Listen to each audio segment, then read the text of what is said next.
สบายดีพี่น้องFCเบิร์ดสุขุสุคนเนาะว่า FC ทั้งฝั่งลาวฝั่งไทยแล้วก็ต่างประเทศยินดีต้อนรับเข้าสู่ซ่องสบุญมาบ้านเฮาคือเก่าเด้อพี่น้องเด้อพี่น้องเอ้ยพากันคัดอันหน้าต่างกับลูกชายคัดอันวงกบนี่นะพี่น้องเถื่อปูนมันหยดใส่นะแล้วก็ว่าสิออกไปซื้อสีมาทาวงกบนี้คัดแล้วเลยยังวงหนึ่งลูกชายยังคัดจะโอ้เป็นยังคัดอยู่โอ้ทางลูกชายค่อยโอ้เพิ่นคัดแล้วได้เลยสิออกไปชื่อสีแล้วบ่านี้เหลือน้อยนึงคนละพี่น้อง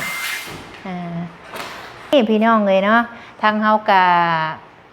นั่งเศร้าเมื่อยพี่น้องอากาศร้อนแห้งหลายได้พี่น้องเลยตอนนี้กะไปแล้วบ่แล้วอะไรไปอาบน้ำก่อนพี่น้องคนมาเพราะว่าสิไปซื้อซีเนาะพี่น้องก่อนสิออกไปข้างนอกเนาะหลังจากขูดอย่างแล้วก็สิออกไปข้างนอกพี่น้องบ้านนี่ไปตลาดเซนุยแหละไปซื้อของก่อนพี่น้องไปซื้อสีมาทานวงกบนี่แหละเนาะเพราะว่ามันสำเร็จไปแล้วพี่น้องอยากติดประตูประต่างก็สิไปซื้ออันอุปกรณ์พวกบรรพับพวกไล่พวกอีกอย่างพวกอุปกรณ์ต่างๆนั่นแหละซื้ออันลูกบิดเนี่ยสิเอาลูกบิดเอาพี่น้องเนาะมาเพื่อว่าสีมาใส่ประตูนี่แหละแล้วก็สีซื้อสีเลยมื้อนี้พอดีพี่น้องก็เลยว่ามื้อนี้เนาะทางเฮากำลังสิออกไปพอดีพี่น้องมื้อนี้พี่น้องทางสบุญก็ได้เห็นข่าวเนาะเกี่ยวกับที่ว่าพี่น้องคนลาวเฮาติดอยู่ในถ้ำ7 คนนั่นแหละพี่น้อง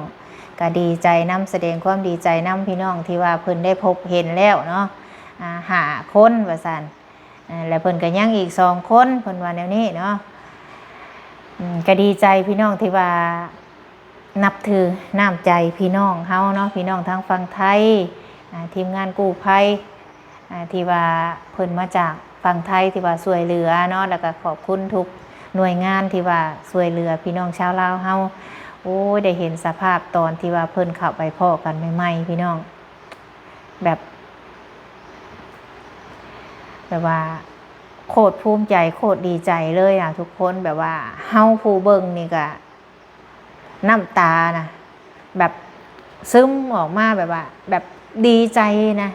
คนที่ว่ารอความช่วยเหลืออยู่ทางในถ้ำนะบ่แม่นว่าสิบ่ฮู้ว่าตัวเองสิได้ออกมาหรือบ่เนาะหลังจากที่ว่าเพิ่นเข้าไปเห็นโอ้เฮาได้เห็นภาพแล้วเฮาก็แบบว่าอัดอั้นแล้วก็ภาคภูมิใจหลายที่ว่าเพิ่นช่วยเหลือพี่น้องชาวลาวเฮาได้เนาะแต่ว่าตอนนี้เพิ่นก็ยังสิช่วยเหลือเอาออกมาเพราะว่าเพิ่นยังบ่ทันได้เอาออกมาเนาะทุกคนเนาะในเมื่อเฮาเห็นข่าวจังซี่พี่น้องเลื่อนไปมีอยู่คลิปหนึ่งเนาะเฮาก็สิเอามาให้ทุกคนได้ฟังนำกันแต่ว่าหลายๆช่องแล้วแหละที่เพิ่นเอาออกมาทางที่เฮาเลื่อนไปเห็นทั้งเพจเนาะนี่แหละทุกคนเดี๋ยวเฮาสิให้ทุกคนฟังนำกันเนาะเอายันเข้าไปบ่ได้หรอกเพราะว่ามันน้ำมันท่วมตันหูอยู่คันเข้าไปก็ยันไปตายน้ำกันอยู่หั่นซาใจก็บ่อยากให้เขาเข้าไปซ้ำอยากให้ถอยออกเพื่อจานอีต้นเขาอย่างเขาไปตายน้ำกันนั่นตายกับมันตายแต่6-7 คนก็แล้วไปมันกรรมเวรเขาจังซั่นคันเข้าไปนี่ยาบ่ยาก็มันออกบ่ได้หรอกมันสิใจขาดตายน้ำกันอยู่น้ำมันสิท่วมฝนตกเลยอยู่ต้องการทอ400-600 เมตรสิเป็นไรทอไม้ไส้ทอใหญ่จูบน้ำหมอกหั่นอยากแต่ว่าปรับไปตายน้ำกันหั่นซาใจเนี่ยแซดบอกเขาให้เขาถอยอีต้นเขามาเบิ่งแล้วมันก็ของพวกนั้นของพวก7 คนขาดตายร่วงนั้นอยากบ่อยากอยู่ในถ้ำเพิ่นก็มีเจ้าของเพิ่นแบบว่าเป็นผีเฝ้าทรัพย์อยู่หั่นสิไปเอาทรัพย์เพิ่นนั้นมันก็มีงานเป็นไปโดนที่จักฟ้าเหลือบฟ้าห้องฝนตกน้ำท่วมคู่น้อยๆหีดเข้าไปปานนั้นจังได๋จังว่าเบิ่นเข้าไปคำนั้นนี่ก็แม่นว่ามันอย่างหลายกับพวกเขาแหละเนาะ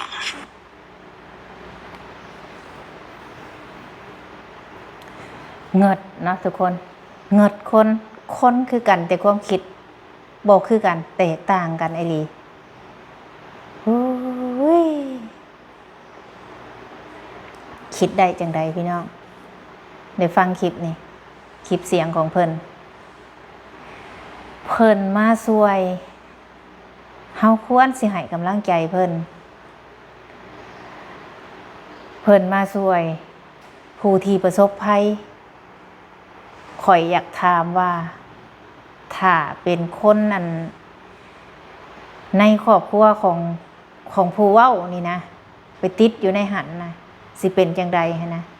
ผู้ที่เพิ่นมาช่วยนี่เพิ่นก็เต็มใจที่สิมาช่วยเพราะว่าชีวิตคนทั้ง7ชีวิตอยู่ในหันเพิ่นนี่ผู้ที่มาช่วยนี่เพิ่นเป็นคน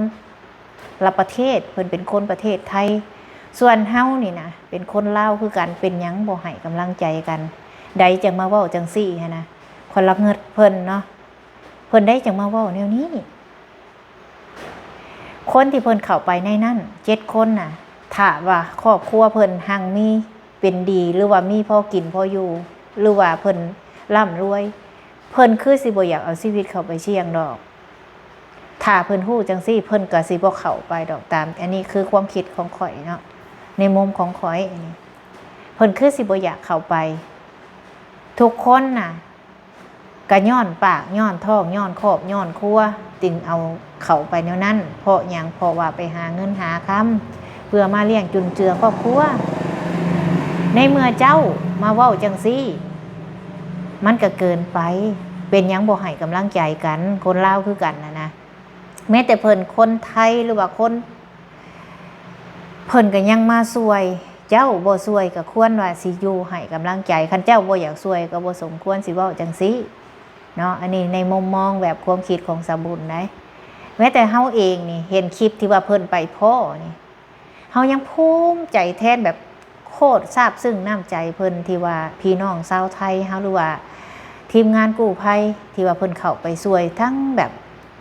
ทั้งที่ผู้เพิ่นนักดำน้ำนี่เพิ่นเป็นคนต่างประเทศนี่เนี่ยเพิ่นก็ยังมีน้ำใจมุดเข้าไปช่วยนะแม้แต่เจ้าเห็นข่าวเจ้าปัดมาเว้าจังซี่นะมันเกินไปบ่พี่น้องน้ำใจนะมีบ่แล้วก็ส่งกำลังใจให้เพิ่นซ้ำนี่นะมันสิเป็นอีหยังสิมาเว้าจังซี่บ่อีตนซาดคนบ่นะคนตาดำๆคือกันมนุษย์คือกันนะหากินคือกันเพื่อปากเพื่อท้องเพื่อครอบเพื่อครัวที่เพิ่นเข้าไปนะหั่นมันก็แม่นอยู่ที่เจ้าว่าฮู้นี่น้อยยังพากันฮีดเข้าไปก็ย้อนหยังล่ะถ้าว่าเรามีในครอบครัวเรามีฐานะแล้วก็อาจสิบ่เสี่ยงฮีดเข้าไปดอกถ้าเราฮู้ว่ามันสิเป็นจังซี่แล้วก็คือสิบ่เข้าไปเนาะทุกคน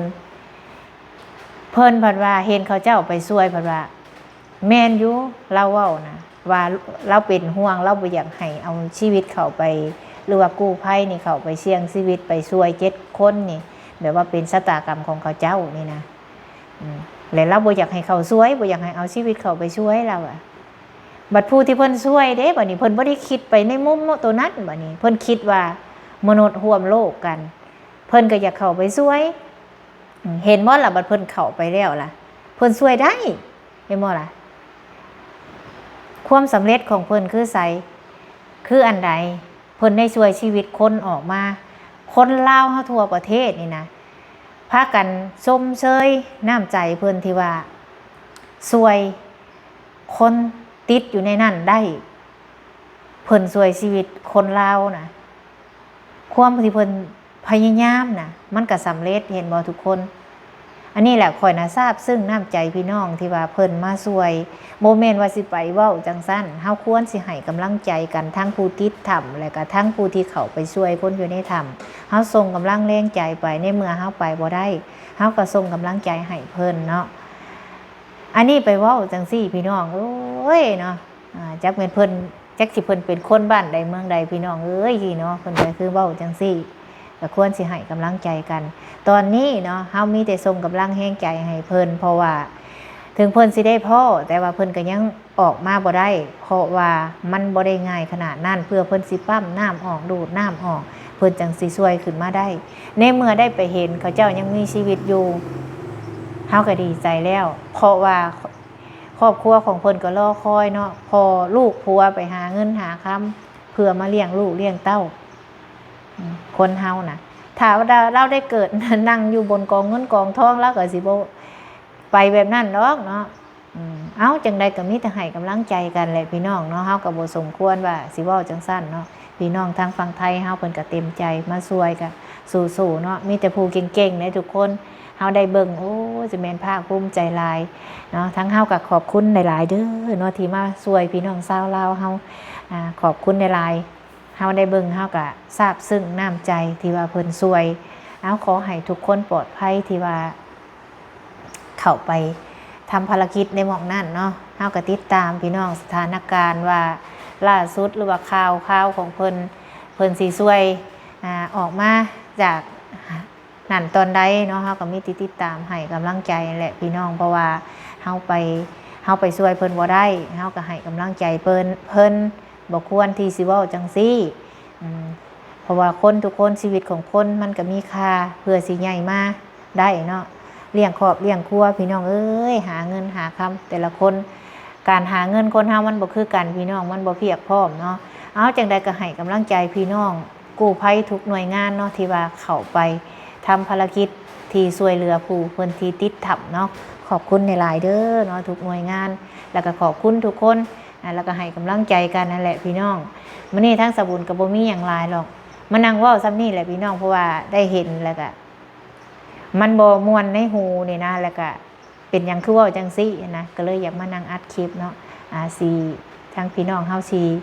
มีความคิดเห็นจังใดทั้งสบุญก็ขอบอกขอบใจหลายๆเนาะเฮาก็สิออกไปข้างนอกนั่นแหละพี่น้องเลยเพราะว่านี่เฮาก็คือเฮานี่แหละภารกิจของเฮาก็คือตอนนี้เนาะสิไปซื้อซีมาทาประตูก่อนเนาะขอบคุณเอื้อยอ้ายทุกคนเด้อเนาะที่ยืนมือเข้ามาช่วยเอาจังใดก็ส่งกำลังใจไปให้พี่น้องทุกคนที่ทำภารกิจอยู่ตอนนี้เนาะฝนฟ้าก็ตกอยู่ก็ยังบ่ฮู้พี่น้องเพราะว่าบ้านเฮานี่มีแต่ครึ้มมีแต่ร้อนทางนั้นฝนอาจสิตกเนาะจังใดก็สู้ๆเด้อทุกคนจังใดก็ขอให้ผ่านพ้นไปด้วยดีขอให้ช่วยได้ออกมาเบิดทุกคนนั่นแหละเพราะว่าทุกคนพี่น้องประเทศลาวเฮาเนาะทั้งประเทศพี่น้องส่งกำลังแรงใจไปให้ทีมงานทุกคนทุกหน่วยงานที่อยู่ในที่ว่าเกิดเหตุเนาะตอนนี้เฮาก็สิขอจบคลิปก่อนพี่น้องบ่มีหยังหลายมื้อนี้ก็ได้มีแต่มาเว้าซ้ำนี่แหละเฮาก็ได้เนาะเอาไปแล้วพี่น้องพบกันคลิปหน้าสำบายดีเด้อ